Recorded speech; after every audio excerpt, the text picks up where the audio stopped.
Ça devient grave. L'audimat de Prouve-le n'arrête pas de baisser depuis 3 mois. Ça devient vraiment grave. Mais pourtant la vidéo sort dans 2 jours et on n'a toujours rien trouvé. Ouais, je sais, mais il faut qu'on fasse quelque chose. Il faut qu'on trouve un sujet. Mais attendez, j'ai un message de Stéphanie du 42. Elle va nous apporter la solution. Dis-moi en plus. Mais comment peut-on lire un DVD avec une crevette? Nous sommes sauvés.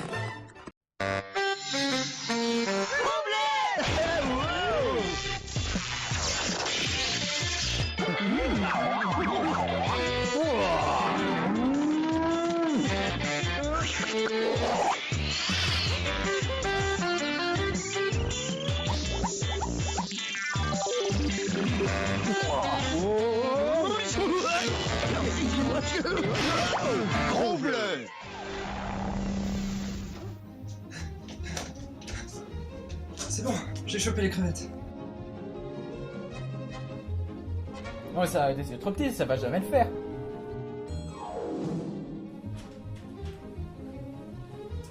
Heureusement pour vous les amis, j'ai exactement ce qu'il vous faut. Fait Squid, beaucoup mieux que votre crevette, possède les meilleurs yeux du règne animal. C'est bon, c'est pareil tout de suite. Cet animal est une squille. Les squilles multicolores sont des crustacés marins de la famille des stomatopodes. Elles vivent dans les eaux du Pacifique peu profond, de l'Adriatique et de l'océan Indien. Oh, bonjour Madame la squille. Regardez-moi ces étranges yeux. Les yeux de la squille sont des yeux composés, comme beaucoup d'insectes. Ils ressemblent à des boules à facettes. La squille est disco. La mande de mer a vraiment des yeux fascinants. Ils sont capables de fournir 2 visions trinoculaires. Regardez, 3 pupilles de chaque côté. Oh. De plus, quand nous, pauvres humains, ne voyons que 3 couleurs, la squille voit 12 couleurs. Un arc-en-ciel aquatique que nous ne verrons jamais. La squille, oh, elle se nettoie les yeux, peut aussi voir la lumière polarisée, et de nombreuses couleurs, loin dans l'infrarouge ou profondément dans l'ultraviolet. Mais si elle voit si bien, pourquoi? À votre avis? Pour chasser, bien sûr. La squille est meurtrière. Regardez ses yeux rouges, avides de sang. Combien de doigts tranchés et d'os brisés ont été trouvés? Combien de crevettes mortellement assassinées? Il existe 2 types de squilles, tout aussi mortelles l'une que l'autre. Celle-ci se terre avec ses grandes pinces, ravisseuses, afin d'attraper des petits poissons, crevettes, crustacés. Quand la deuxième possède des marteaux. Ceux-ci délivrent une puissance incontrôlable. Ils sont même plus puissants qu'une balle de pistolet et capables de briser les vitres des aquariums. Bang! Bang! La meilleure boxeuse de tout l'océan. Les crabes ne lui résistent pas. Elle ne fait qu'un pet de ses coquilles.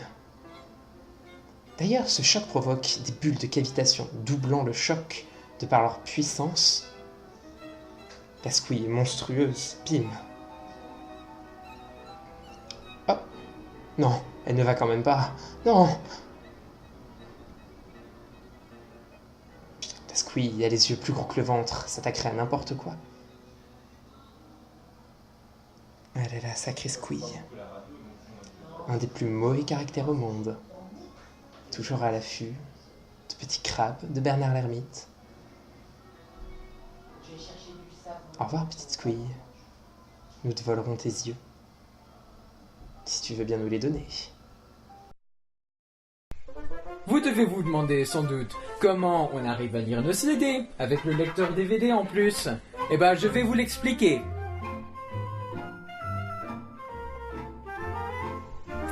Déjà, pour commencer, on a une diode laser qui émet un laser infrarouge qui va passer ensuite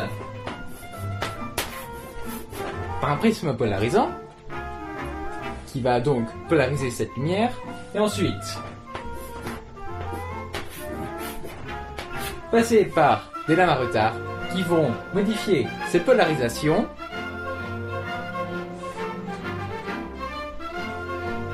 et ce laser va ensuite passer dans une lentille de focalisation qui va focaliser le laser et donc pouvoir aller directement dans le CD.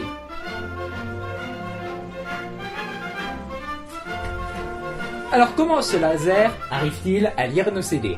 C'est simple. Alors voyez-vous, le laser, il est émis sur ce CD, mais comment il arrive à lire les informations? C'est simple. Encore une fois, ce laser, il est réfléchi par des micro-alvéoles qui sont dans le CD. Ce sont ces petits cercles qui sont représentés sur mon schéma très artistique. Et le laser, quand il passe par une de ces alvéoles, est réfléchi, et donc on en récupère l'information. Et quand il n'y a pas d'alvéole, la lumière n'est pas réfléchie, et donc on ne récupère aucune information. Quand le laser passe dans une alvéole, et quand il est réfléchi, cela est considéré comme un bit. Quand il n'est pas réfléchi, c'est considéré comme 0 bit. Vous avez compris?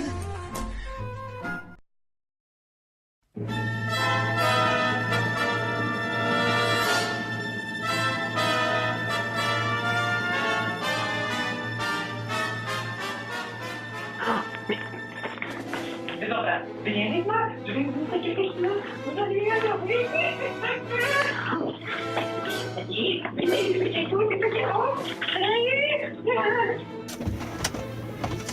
Je l'avais mis là, pourtant la dernière fois, mais où est-il? Ah, le voilà. C'est parfait, voici le lecteur, je vais le disséquer et enfin pouvoir vous montrer tous les composants en images.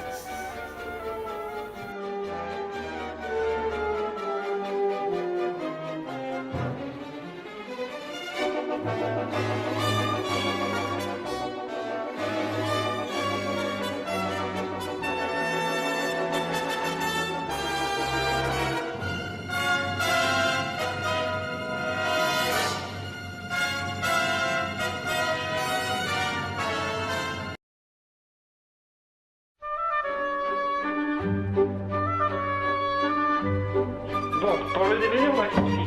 Mais c'est quoi le rapport avec le squid? De toute façon, on va voir un spécialiste. Voilà. Allez, cool.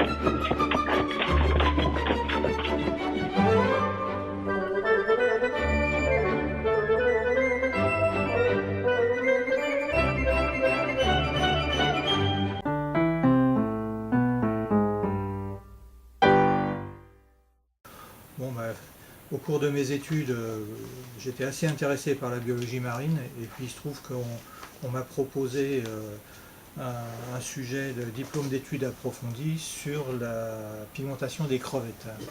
Donc j'ai travaillé sur les pigments caroténoïdes et sur les changements de couleur de la crevette rose, et le mimétisme et des choses comme ça. Et comme ça m'intéressait, j'ai continué à étudier les crevettes et les crustacés de façon un petit peu plus générale. Ça ne me déplaisait pas, donc j'ai continué.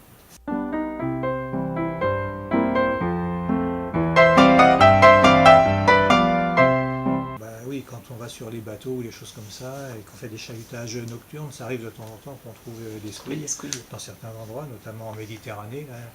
Et donc comme j'ai travaillé beaucoup de nuit, la nuit pour ma thèse, donc j'ai déjà vu les squids, et comme c'est des bêtes qui ont des pinces un peu particulières, déjà été pincé par une squid et que ça peut être assez dangereux, on se méfie quand même de ces bestioles-là. C'est un peu comme un gamin sur une plage, quand il attrape un crabe et qu'il se fait pincer, il remarque que c'est quand même un peu dangereux, ou une fifi qui attrape un lézard par la queue, et puis la queue elle est tombée. Voilà. Donc ça c'est des souvenirs de gamin, mais enfin ça marque.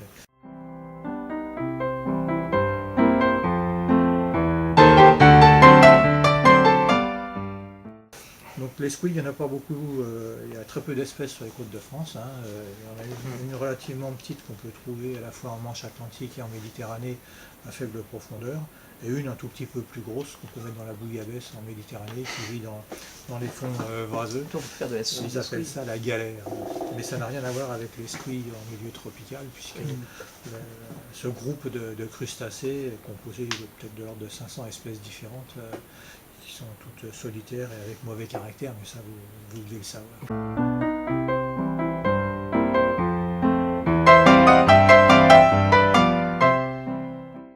Célèbre sur internet cette squid là, oui. Est-ce qu'elle est célèbre dans le milieu scientifique?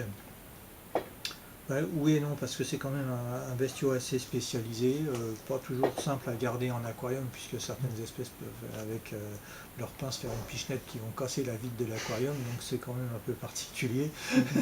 Et à mon avis, il y a très peu de scientifiques et même d'aquariums publics qui présentent cet animal-là, parce que c'est en partie un animal diurne et puis en partie nocturne.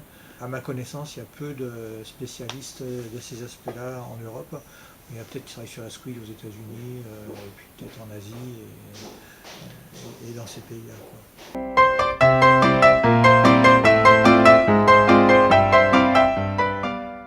La conclusion pour vous sur cette histoire de polarisation de la lumière sur les cellules photoréceptrices.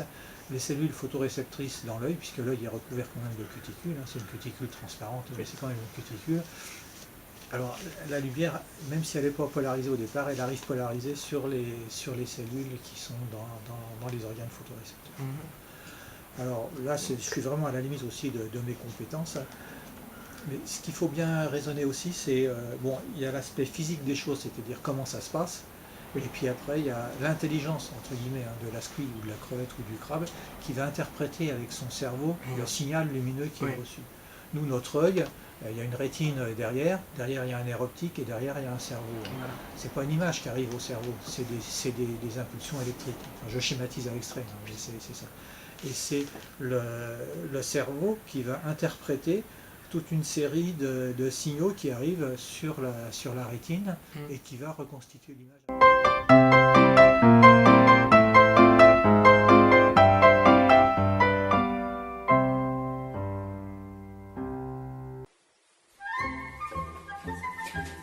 Et donc, cette squid, elle arrive à voir plein de choses sur la lumière polarisée, et ça c'est grâce à...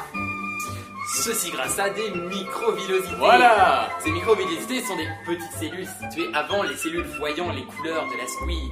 Elles sont mises de forme hélicoïdale, c'est-à-dire que la lumière qui rentre dedans polarisée circulairement en ressort dépolarisée. La squid voit donc la lumière polarisée. Ah là là, ce docteur est génial.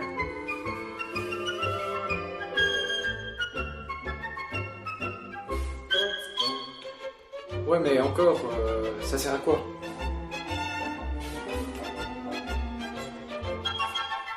Jamais, voilà, la lumière polarisée. Microvillosité, tout ça, mais...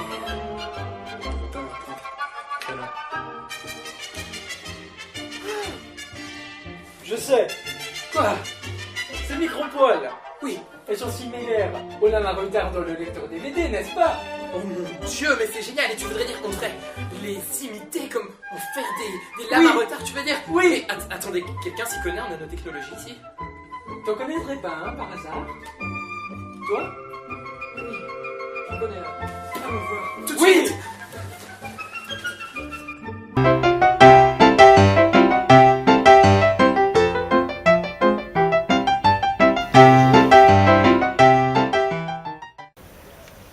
Alors, ma spécialité, c'est l'étude des mécanismes de croissance de nano-objets, de couches minces aussi. Et moi, j'étudie ces mécanismes en regardant avec un microscope électronique en transmission.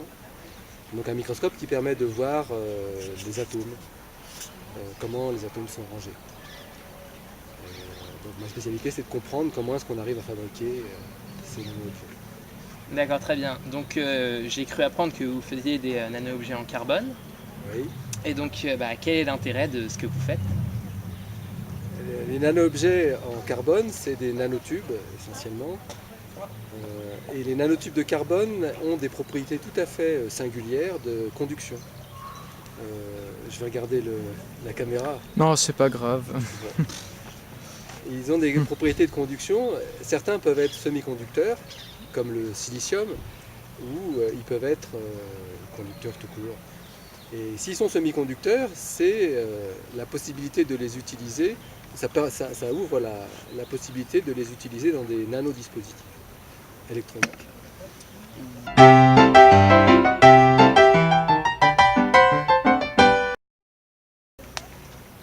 C'est pas très compliqué de les faire, par contre de les faire de manière reproductible, c'est pas si simple. Et donc d'où l'intérêt de mon propre rôle, qui est de comprendre ce qui se passe lorsqu'on fabrique les nano-objets, lorsqu'on empile les atomes les uns sur les autres, en quelque sorte.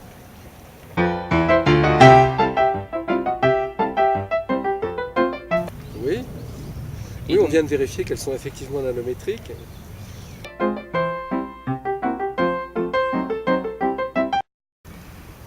Je pense pas, en toute franchise. Je pense pas, dans la mesure où je ne suis pas au courant de propriétés de polarisation des nanotubes de carbone. Peut-être qu'il y en a, mais je ne les connais pas.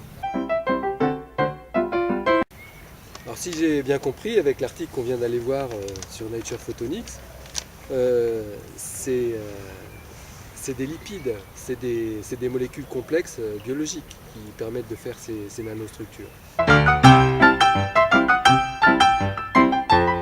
Merci beaucoup pour votre collaboration. Si ça peut vous servir à quelque chose.